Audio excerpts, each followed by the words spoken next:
ಶ್ರೀಮನ್ ನಿಜಗುಣ ಶಿವಯೋಗಿಗಳು ಕೈವಲ್ಯ ಪದ್ಧತಿಯನ್ನು ಒಂದು ಅತ್ಯಮೂಲ್ಯವಾದ ಗ್ರಂಥವನ್ನು ರಚನೆ ಮಾಡಿದ್ದಾರೆ. ಶ್ರೀಮನ್ ನಿಜಗುಣ ಶಿವಯೋಗಿಗಳ ಕೈವಲ್ಯ ಪದ್ಧತಿಯ ಶಿವಕಾರುಣ್ಯ ಸ್ಥಳದಲ್ಲಿ ಬರುವ ಮೊದಲ ಪದ್ಯದ ಒಂದು ಮಾತು ಎಷ್ಟು ಸುಂದರವಾಗಿದೆ ನೋಡಿ. ಈ ಮಾತು ಶಾಂತರೊಡನಾಡು. ಯಾರು ಒಡನಾಟ ಮಾಡು ಅಂತಂದ್ರೆ ಶಾಂತರೊಡನಾಡು. ಎಷ್ಟು ಸುಂದರವಾಗಿ ಹೇಳಿದ್ದಾರೆ. ಭಾರತದ ಈ ಆಧ್ಯಾತ್ಮದ ಪರಂಪರೆ ಯಾವಾಗ ಪ್ರಾರಂಭವಾಯಿತು ಅಂದಿನಿಂದ ಎಲ್ಲ ಯೋಗಿಗಳು ಹೇಳಿದ ಮೊದಲ ಮಾತು ಯಾವುದು ಅಂತಂದ್ರೆ, ನೀವು ಸಜ್ಜನರ ಸಹವಾಸವನ್ನ ಮಾಡಿ, ಮಹಾತ್ಮರ ಸಹವಾಸವನ್ನ ಮಾಡಿ, ಯೋಗಿಗಳ ಸಹವಾಸವನ್ನ ಮಾಡಿ ಅಂತ ಎಲ್ಲ ಯೋಗಿಗಳು ಇದನ್ನೇ ಬೋಧಿಸಿದ್ದು. ಅದಕ್ಕೆ ಒಂದು ಕಡೆ ಜೇಡರದಾಸಿಮಯ್ಯ ಅವರು ಸುಂದರವಾದ ಒಂದು ವಚನ ಹೇಳ್ತಾರೆ. ಕರಿ ಅಣಿತ್ತಡೆ ಬಂದ್ರೆ ಸಿರಿ ಅಣಿತ್ತಡೆ ಬಂದ್ರೆ ಹಿರಿದಪ್ಪ ರಾಜ ನಿತ್ತಡೆ ಬಂದ್ರೆ ನಿಮ್ಮ ಶರಣರ ಸುಳ್ಳುಡಿಯ ಒಂದರಗಳಿತ್ತಡೆ ನಿಮ್ಮ ನಿತ್ಯ ಕಾಣ ರಾಮನಾಥ. ಎಂತ ಮಾತು ನೋಡಿ. ಏ ಭಗವಂತ, ನನಗೆ ನೀನು ಆನೆ ಕೊಡ್ತೀನಿ ಅಂದ್ರೂ ಬೇಡ, ನನಗೆ ನೀನು ಸಿರಿ ಸಂಪತ್ತು ಕೊಡ್ತೀನಿ ಅಂತಂದ್ರೂ ನನಗೆ ಬೇಡ, ಒಂದು ರಾಜ್ಯವೇ ಆಳುವಂತ ನನ್ನನ್ನು ರಾಜ್ಯ ಮಾಡೋ ಹೊರಟರೂ ನನಗೆ ಆ ರಾಜ್ಯ ಬೇಡ. ನನಗೆ ಏನು ಬೇಕು ಅಂತಂದರೆ ಮಹಾತ್ಮರ ಮಾತುಗಳನ್ನು ಕೇಳುವುದು ಒಂದು ಅವಕಾಶ ಮಾಡಿಕೊಟ್ಟುಗಳು. ಅವರ ಮಾತುಗಳನ್ನು ಕೇಳ್ತಾ ದಿನನಿತ್ಯ ನಿನ್ನನ್ನೇ ನಾನು ಕಂಡು ಬಿಡುತ್ತೇನೆ ಅಂತ ಜೇಡರದಾಸಿಮಯ್ಯ ಅವರು ಹೇಳ್ತಾರೆ. ಈ ಮಾತು ಅಂತಂದ್ರೆ ಯೋಗಿಗಳು ಮಹಾತ್ಮರು ಸಜ್ಜನರ ಜೊತೆಗೆ ಇದ್ದರೆ ಎಷ್ಟು ಶಕ್ತಿ ಅಗಾಧವಾದದ್ದು. ಅವರ ಒಡನಾಟದಲ್ಲಿ ಇದ್ದರೆ ನಮ್ಮ ಬದುಕು ಸಾರ್ಥಕವಾಗುತ್ತದೆ. ನಾವು ಯಾರ ಒಡನಾಟದಲ್ಲಿ ಇರ್ತೀವಿ ಆ ರೀತಿ ಮನುಷ್ಯ ನಿರ್ಮಾಣವಾಗುತ್ತಾನೆ, ಮನುಷ್ಯನ ಮನಸ್ಸು ತಯಾರಾಗುತ್ತದೆ. ಒಮ್ಮೆ ಒಬ್ಬರು ಗುರುಗಳು ತಮ್ಮ ಇಬ್ಬರು ಶಿಷ್ಯರ ಜೊತೆಗೆ ಹೊರಟಿದ್ದರು.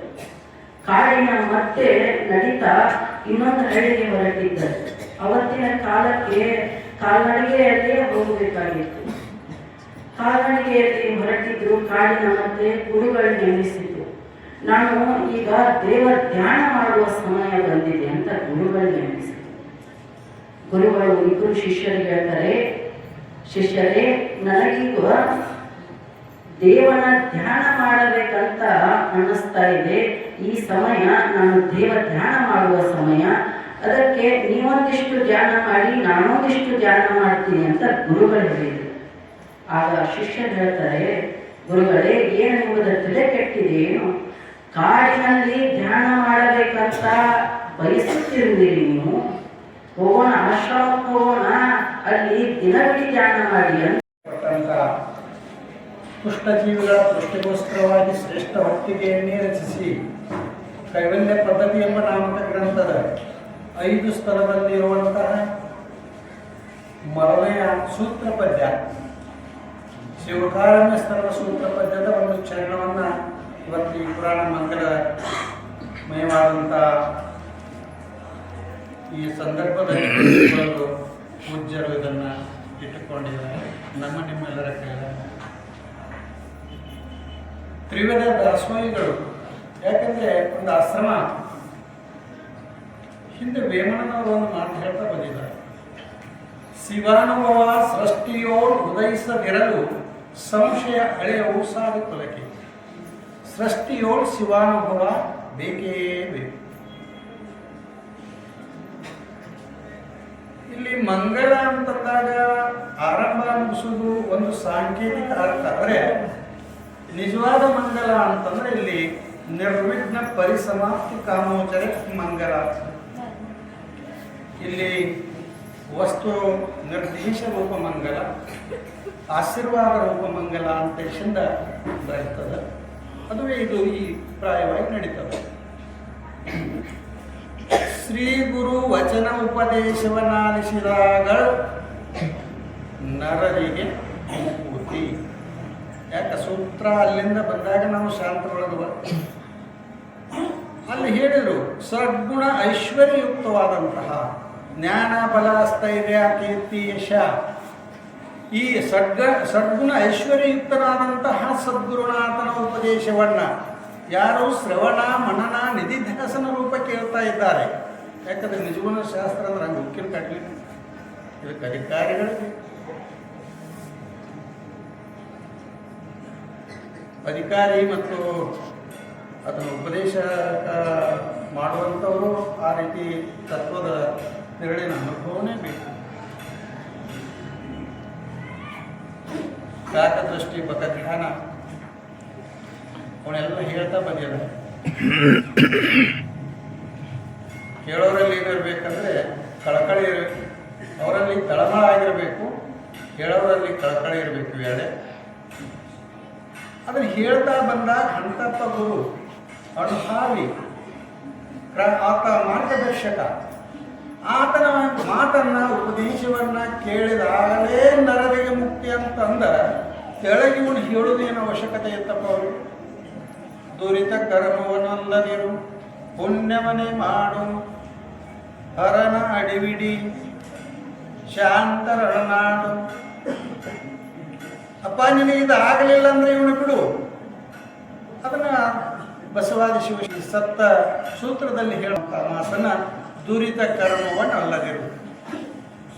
ಅಂತಃಕರಣ ಪಾವಿತ್ರ್ಯತೆ ಆಗಬೇಕಾದ್ರೆ ಈಗ ನಾವು ಅಂತಃಕರಣ ಹೆಂಗದಂದ್ರೆ ಮನ್ 8:30 ಗಿಡಗಳು 8:30 ನೀವು ಬೆಳಗಾವರಿ ಆದರೂ ಬಿಡೋದಿಲ್ಲ. ಯಾಕಂದ್ರೆ ಶ್ರೀಗಳವರು ವರ್ಷದಲ್ಲಿ ಒಂದು ದಿನ ಕರೆಸ್ತಾರೆ ಕಾರ್ಯಕ್ರಮಕ್ಕೆ, 1 ತಾಸು ಬಿಡೋದಿಲ್ಲ. ಪ್ರವಚನ ಇವತ್ತು ಮಹಾಮಂಗಲ ಆಗೋದೈತಿ. ಬಹಳ ಒಳ್ಳೆಯ ವಿಷಯವನ್ನು ಶ್ರೀಗಳು ಇಟ್ಟಿದ್ದಾರೆ. ಅದಕ್ಕೆ ರಾಮಕೃಷ್ಣ ದೇವರು ಹಾಗೂ ಮುನ್ನಾಳ ಶರಣರು ಚೆನ್ನಾಗಿ ಹೇಳಿದ್ದಾರೆ. ಯಾವುದ್ರಿ ಅದು ವಿಷಯ? ನಿಮಗೆ ತುಂಬ ಧನ್ಯವಾದ. ಯಾಕಂದ್ರೆ ಧಾರಾವಾಹಿಗೆ ಪಟ್ ಹೇಳ್ತೀವಿ, ಧಾರಾವಾಹಿಗೆ ಒಂದು ಬಿಡೋದು ಚೆನ್ನಾಗಿ ಹೇಳ್ಬಿಡ್ತೀರಿ. ಆದರೂ ಭಾಳ ಲಕ್ಷಪಟ್ಟು ಕೇಳಿದ್ರೆ ಮೊದಲು ನಿಮ್ಗೆ ಧನ್ಯವಾದ ಹೇಳ್ತೇನೆ. ಶಾಂತರೊಡನಾಡು, ಶಾಂತರೊಡನಾಡ ಸಂಘದಲ್ಲಿ ಇರು, ಸತ್ಸಂಗದಲ್ಲಿ ಇರು, ಒಳ್ಳೆಯವರ ಸಂಘದೊಳಗೆ ಇರಂತೆ. ನಿಜಗುಣ ಶಿವಯೋಗಿಗಳು ಕೈವಲ್ಯ ಪದ್ಧತಿ ರಚನೆ ಮಾಡಿದರು. ಶಿವಕಾರುಣ್ಯ ಸ್ಥಳದೊಳಗೆ ಅವ್ರು ಹೇಳ್ತಾರೆ, ಶ್ರೀ ಗುರು ವಚನೋಪದೇಶವನ್ನಾಲಿಸಿ ದಾಗಳುವುದು ನರರಿಗೆ ಮುಕುತಿ. ಯಾರು ಶ್ರೀಗಳ ಗುರುಗಳ ವಚನವನ್ನು ಚೆನ್ನಾಗಿ ಆಲಿಸ್ತಾರೆ, ಚೆನ್ನಾಗಿ ಕೇಳ್ತಾರೆ, ದಾಗಳುವುದು ಆಗಲೇ ಮುಕ್ತಿ ಆಗತ್ತೆ ಅಂತ ಹೇಳ್ತಾರೆ. ಅವರು ಒಂದು ಪದದೊಳಗೆ ಭಾಳ ಉಪದೇಶವನ್ನು ಮಾಡ್ಕೊಂಡು ಬಿದ್ದಿದ್ದಾರೆ. ದುರಿತ ಕರ್ಮವನ್ನಲ್ಲದಿರು, ಆಜ್ಞೆ ಮಾಡ್ತಾರೆ ಶಿಷ್ಯನಿಗೆ, ದುರಿತ ಕರ್ಮವನ್ನಲ್ಲದಿರು, ಕೆಟ್ಟ ಕೆಲಸಗಳನ್ನು ಮಾಡಬೇಡ. ಹರ ನಡಿ ಬಿಡು, ಹರ ನಡಿ ಬಿಡಿ, ಶಾಂತರೊಡನಾಡು, ಗುರುವಿನ ಪಾದದಲ್ಲಿ ಇರು, ಸತ್ಸಂಗದಲ್ಲಿ ಇರು ಅಂತ ಹೇಳ್ತಾರೆ.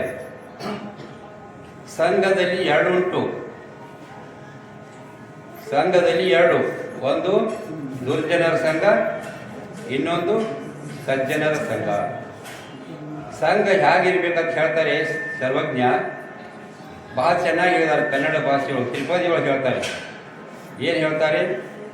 ಸಾರ ಸಜ್ಜನರಲ್ಲಿ ಸಜ್ಜನರ ಸಂಘ ಹೆಜ್ಜೆಯನ್ನು ಸವಿದಂತೆ, ದುರ್ಜನರ ಸಂಘ ಕವೇರಿ ದುರ್ಜನರ ಸಂಘ ಬಚ್ಚಲ ನೀರಿನಂತೆ ಒಂದು ಸರ್ವಜ್ಞ. ಇನ್ನು ಡಿಸೈಡ್ ನೀವು ಮಾಡಬೇಕು. ಭಾಳಷ್ಟು ಚಲೋ ಇಲ್ಲ, ಸುಮಾರು ಇರೋದಲ್ಲ. ಮಾರ್ಗದರ್ಶಕರು ಇಲ್ಲದಕ್ಕಾಗಿ ಈ ಮನುಷ್ಯ ಸುಮಾರು ಅಷ್ಟೇ. ಒಂದು ಉದಾಹರಣೆ ಕೊಡ್ತೀನಿ ನಿಮಗೆ. ಜೋಳ ಇರ್ತೈತೆ. ಜೋಳವನ್ನು ನೀವು ಸುಮ್ಮನೆ ಆ ಹೊಲದಲ್ಲಿರ್ತಕ್ಕಂಥ ಜೋಳಾಗಿ ಬಿಟ್ಟರೆ ಅಂದ್ರೆ ಅದಕ್ಕೆ ಬೆಲೆ ಇರೋದಿಲ್ಲ. ಬೆಲೆ ಇರುತ್ತೇನು? ಅದಕ್ಕೊಂದು ಸಂಸ್ಕಾರ ಕೊಡ್ತಿರ್ತೀರಿ ನೀವು. ಎಷ್ಟು ಚಲೋ ಕೊಡ್ತೀರಿ ಅದರಂದ್ರೆ, ಆ ಕಾಳು ತೆಗೆದು ಬಂದು ಅದನ್ನ ಸ್ವಚ್ಛ ಮಾಡಿಕೊಂಡು ನಂತರ ಅದನ್ನು ಗಿರಣಿಗೆ ಒಯ್ದು ಹಿಟ್ಟು ಮಾಡಿಕೊಂಡು, ಹಿಟ್ಟು ಮಾಡಿದ ಬಳಿಕ ನೀವು ಹಿಟ್ಟು ಅಷ್ಟ ಮಾಡಿಬಿಡೋದಿಲ್ಲ, ಅದನ್ನ ತಿನ್ನೋಕ್ಕಾಗತ್ತೇನು? ಆಗಲ್ಲ. ಆ ಹಿಟ್ಟನ್ನು ತಿರುಗಿ ನಾವು ತಣ್ಣೀರು ಹಾಕಿ ನೀವು ಕಲಿಸಿದ್ರೆ ಅಂದ್ರೆ ಅದೊಂದು ಜಾತಿ ಕಾಳು ಬೇರೆ, ಬಿಸಿನೀರು ಹಾಕಿ ಕಲಿಸಿದ್ರೆ ಒಂದು ಜಾತಿ ಕಾಳು ಬೇರೆ. ಹೌದಲ್ರಿ? ಗೋಧಿಗೆ ತಣ್ಣೀರು ಹಾಕ್ತೀರೇನು? ಹಾಂ, ಹಾಕ್ತಿರಿಲ್ಲ? ತಣ್ಣೀರು ಹಾಕ್ತಾರೆ, ಬಿಸಿನೀರು ಹಾಕ್ತಾರೆ? ತಣ್ಣೀರು ಹಾಕ್ತಾರೆ. ಮತ್ತು ಜೋಳದ ಹಿಟ್ಟಿಗೆ ಅದಕ್ಕೊಂದು ಹದ ಬೇರೆ, ಇದಕ್ಕೊಂದು ಹದ ಬೇರೆ ಅಂತ. ಹಿಂಗೆ ಹದವರಿತು ನಾವು ನಡ್ಕೊಂಡಿವಿ ಅಂದ್ರೆ ನಮ್ಮ ತಪ್ಪು ನಮಗೆ ಕಂಡು ಬರ್ತಾವ. ಅದನ್ನ ಕಲಿಸಿ ನೀವು ಏನಾದ್ರು ರೊಟ್ಟಿ ಮಾಡಕ್ಕೆ ಹೋದ್ರೆ ಅಂದ್ರೆ ರೊಟ್ಟಿ ಮಾಡ್ಬೇಕಂತ ಇಚ್ಛೆ ಬೆಳೆದ ರೊಟ್ಟಿ ಆಗ್ತೈತಿ, ತಾಲಿಪಟ್ಟಿ ಮಾಡೋದು ತಾಲಿಪಟ್ಟಿನ ಹಾಕ್ಬೋದಲ್ಲ. ಅದನ್ನ ಸಂಸ್ಕಾರವನ್ನು ಯಾರು ಕೊಟ್ಟರು? ನೀವು ಕೊಟ್ರಲ್ಲ. ಅದಕ್ಕೆ ನೀವು ರೊಟ್ಟಿ ಬಡ್ಲಾರದೆ ಇದ್ರಿ ಅಂದ್ರೆ ಆ ಹಿಟ್ಟಿಗೆ ಬೆಲೆ ಇಲ್ಲ, ಕಾಳಿಗೂ ಬೆಲೆ ಇರೋದಿಲ್ಲ. ಅದಕ್ಕೆ ಈ ಮನುಷ್ಯನಿಗೂ ಸಹಿತವಾಗಿ ಒಂದು ಸಂಸ್ಕಾರ ಬರಬೇಕಾಗಿತ್ತು ಅಂದ್ರೆ ಮಾರ್ಗದರ್ಶಕರನ್ನುವಂತ ಒಬ್ಬ ಗುರು ಚಲೋ ಇದ್ದ ಅಂದ್ರೆ ಅವನಿಂದ ಶಿಷ್ಯನ ಬದಲಾಗ್ತಾನೆ. ಅದಕ್ಕೆ ನಾವು ಎಷ್ಟು ಸಮಾಧಾನ ಮಾಡ್ಕೊಳ್ತು ನಮ್ಮ ದೊಡ್ಡವ್ರು ಮಾಡ್ತೀವಿ. ಇದು ಅನುಭವ, ಇದು ಲೋಕಾನುಭವ. ಇದು ನೀವು ಬಹುಶಃ ನೀವು ಅಂತ ತಿಳ್ಕೊಂಡ್ರೆ ಬಹಳಷ್ಟು ಮಂದಿ ಆಧ್ಯಾತ್ಮ ಓದಿದವರು ಇವರೆಲ್ಲ ಸಾಕಾಗಿ ಇವರೆಲ್ಲ ಆಧ್ಯಾತ್ಮ ಜೀವಿಗಳಾಗ್ಯಾರು, ತ್ಯಾಗ ಮಾಡಿರ್ತಿಲ್ಲ. ನೀವು ಇಲ್ಲ, ಎಲ್ಲ ನೋಡಿ ಕಣ್ಣು ಮುಚ್ಕೊಳ್ಳುವಂಥ ಪರಿಸ್ಥಿತಿ ಬರಬೇಕು. ಎಲ್ಲ ನೋಡಿ ಕಣ್ಣು ಮುಚ್ಕೋಬೇಕಂತ. ಮುಟ್ಟಿದ್ದೆಲ್ಲವೂ ಕೂಡ ನಮಗೆ ಸೋಳಿ ಹೆಂಗೆ ಕಡಿತೈತಿ ಹಂಗೆ ಕಡಿತಾವಂತ. ನೋವಾಗ್ತೈತಿ, ಮನಸ್ಸಿಗೆ ನೋವಾಗ್ತೈತಿ, ಆತ್ಮಕ್ಕೂ ನೋವಾಗ್ತೈತಿ, ಭಾವಕ್ಕೆ ನೋವಾಗ್ತೈತಿ. ಎಲ್ಲವಕ್ಕೂ ನೋವು ಅನುಭವಿಸಿದ ಬಳಿಕ ಆ ಯಾವ ಮನುಷ್ಯ ಶಾಂತರೊಡನಾಗಿರ್ತಾನೋ ಅವು ಕಣ್ಣಿಗೆ ಅರಿವಿ ಕಟ್ಟಿಕೊಂಡ ಅಂದ್ರೆ ಅದನ್ನು ನಾವು ಸುಮ್ಮನಾಗಿರ್ಬೋದು. ನೋಡಿ ಸುರಬೇಕು, ಸುಮ್ಮನೆ ಇರಬೇಕು. ಸುಮ್ಮಿರೋದ್ರಿಂದ ಅದು ಪಶ್ಚಾತ್ತಾಪ ಎಲ್ಲಿಗೆ ಆಗುತ್ತೆ ಅಂದರೆ ಯಾರು ತಪ್ಪು ಮಾಡಿರ್ತೇವೋ ಅವ್ರಿಗೆ ಪಶ್ಚಾತ್ತಾಪ ಆಗುತ್ತೆ. ಸುಮ್ಮಿದ್ದದ್ದೇ ಅದು ಒಂದು ಗಾಡಿ ಒಂದು ಬಾಲ್ ಇದ್ದಾಗ.